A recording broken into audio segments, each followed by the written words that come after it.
Welcome back to the Sports News Analysis YouTube channel, where I'm always breaking down the hot sports topics of the day. My name is Mike. I'm continuing my NFL mock draft with picks 21 through 32.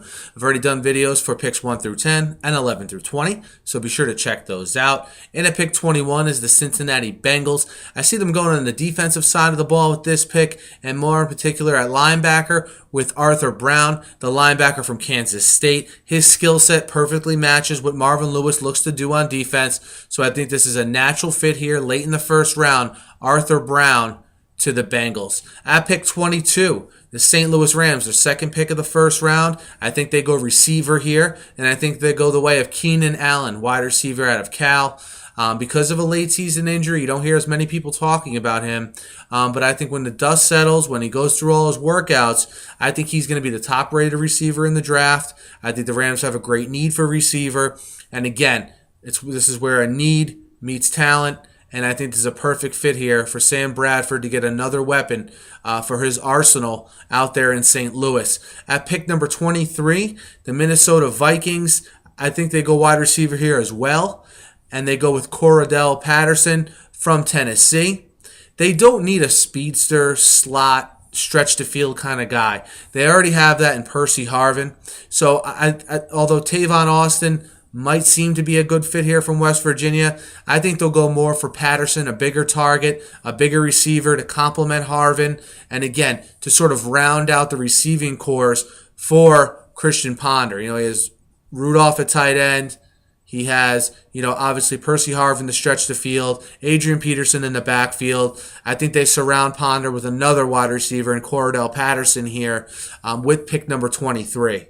At pick 24 is the Indianapolis Colts. The Colts went heavy on the offensive side of the ball in last year's draft. I think what you saw as a result of that was their defense was a little thin this year, most notably on the defensive line, rather. And I think because of that, they'll go defensive tackle with the 24th pick overall. And I like for them to take Shariff Floyd from Florida. Floyd will add much needed strength and bulk to that defensive front. For years and years, the Colts have had a smallish defensive front. But with the kind of defense Chuck Pagano and company want to play, they need some more size up front. That's why I like for them to take Floyd out of Florida with the 24th pick. The Seahawks. If you look at the Seahawks roster, it's probably one of the most well-rounded rosters in the NFL. If there's anything they kind of come up short on, it's a receiver with the ability to really stretch the field. I just have the feeling the Seahawks offense is ready to explode, and they just need that one guy that you need to worry about going deep. And I think that guy in this draft is Tavon Austin. I think he'll be there for the Seahawks at 25. I think this will be a guy late in the season or mid-season we'll say, wow, can't believe he slipped to the Seahawks at 25. I think it's a matter of him fitting what they need perfectly and them scooping him up at 25 and not looking back. And then Russell Wilson and Darrell Bevell get a great guy to add into their offensive arsenal out there in the Pacific Northwest. The Packers have picked 26. Okay, if you watched their playoff game against the 49ers, it was pretty glaring that they need faster linebackers. And I think they use this pick to solidify that. And more in particular, they draft Alec Ogletree out of the University of Georgia. He's a faster middle linebacker, which, let's face it, the Packers desperately need. All right, they just look slow on defense. Even when they tried to spy Colin Kaepernick, they had no middle linebackers that could do so. You team up Ogletree, obviously with a Clay Matthews, and you have the beginnings to what could be a very good linebacking core there in Green Bay. So Green Bay addresses their linebacker need with Ogletree at 26. At 27, the Texans, their offense this year was lacking that second receiver or second option next to Andre Johnson. When teams were able to slow down Foster and were able to contain Johnson, Matt Schaub had a very tough time this season. I think they'll go wide receiver as well at the end of the first round here. I think we're seeing there's a little bit of a run on these receivers here at the end of the first round. I like Clemson to take DeAndre Hopkins from Clemson. Hopkins is a guy that sort of got out from under Sammy Watkins' shadow there at Clemson this year. I personally think he's probably the first or second best receiver in this draft. It's just, I think from a scheme standpoint, from what the Texans need standpoint, he fits the Texans perfectly.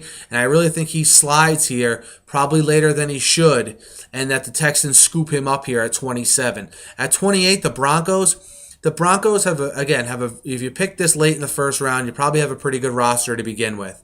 I think one spot where they have to improve is the safety position. Safety obviously reared its ugly head for this team in the game versus the Ravens, with Raheem Moore falling, Jacoby Jones getting behind him. I mean, I don't want to remind Broncos fans of that.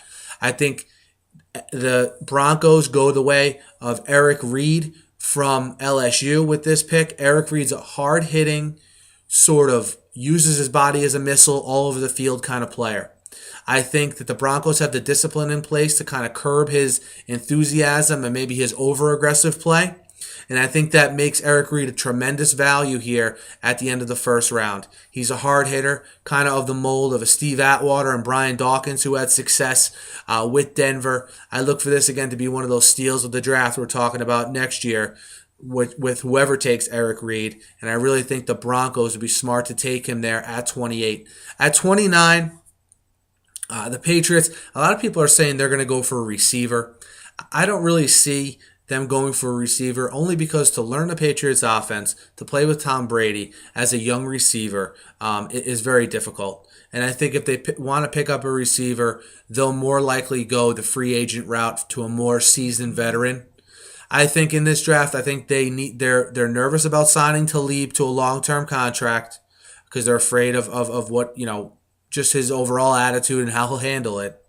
If that's the case, this Patriots secondary is going to be right back where they were the first half of this season, struggling without the presence of even a somewhat lockdown corner. That's why I think they take Xavier Rhodes from Florida State. While Rhodes isn't a tremendous prospect, certainly not at the D. Milner level, as far as the talent that the Patriots have, I think he could certainly fit in. He played for a pretty sophisticated defensive system at Florida State with the defense they run there. So I think from a scheme perspective, he'll pick up pretty quick the defense that the Patriots play. And I think Belichick is known for developing these young defensive backs, and I think he'll do so here with Rhodes at pick number 29. At pick 30 is the Atlanta Falcons own the 30th pick in this draft. If you look at the one weakness I think the Falcons have is I don't think anyone on that defense scares you. And what I mean is from a pass rushing perspective, I don't think they have anyone that really strikes fear in you. I think they need to improve that part of their game. I think their offense is all set, obviously, with the firepower they have. I like their secondary. Their linebackers, led by Witherspoon, are good to above average. I think they need to improve the defensive front. John Abraham's getting up there in age. I like for the Falcons to do that by taking Sam Montgomery from LSU. Montgomery is a guy at this point in the draft I think is a good value. He's not as good as the upper echelon defensive end, the Bjorn Verners, the DeMontre Moores, but he's certainly at the end of the first round a good value pick for the Falcons and one that could pay huge dividends for them. At pick 31, the 49ers have the potential to have 13 picks in this draft, which is jarring when you think of how talented their roster already is.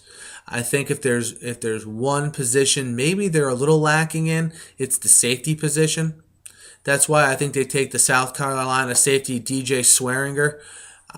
I look at this as a sort of an icing on the cake kind of pick. I mean, if you look at every other position on the field for the 49ers, I don't see any place where they have an incredible need. Maybe receiver if Randy Moss doesn't come back. But again, they spent their first round pick on a wide receiver last year. So I'm sure they'll try to develop there before drafting another one. So again, DJ Swearinger, the safety out of South Carolina to the 49ers at 31. Pick 32. Obviously goes to the Super Bowl champion Baltimore Ravens. The Ravens will have Ladarius Webb coming back from injury. Cary Williams is a free agent. Still remains to be seen what happens with him. I think, it's kind of splitting hairs when you talk about a Super Bowl champion. What do they need? I'm going to go cornerback with Logan Ryan from Rutgers. The guy was a playmaker in the Big East for several years now. He's a guy that I think we'll sneak into this first round at the end here after a pretty impressive combine.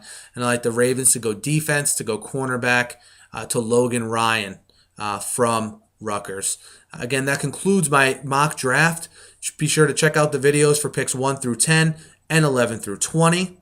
Be sure to subscribe to my page here on YouTube. I'll be doing tons of NFL draft stuff, be getting into some Major League Baseball stuff, and it's just overall sports talk, daily videos, 3-4 daily videos a day. Subscribe, you get them delivered directly to you.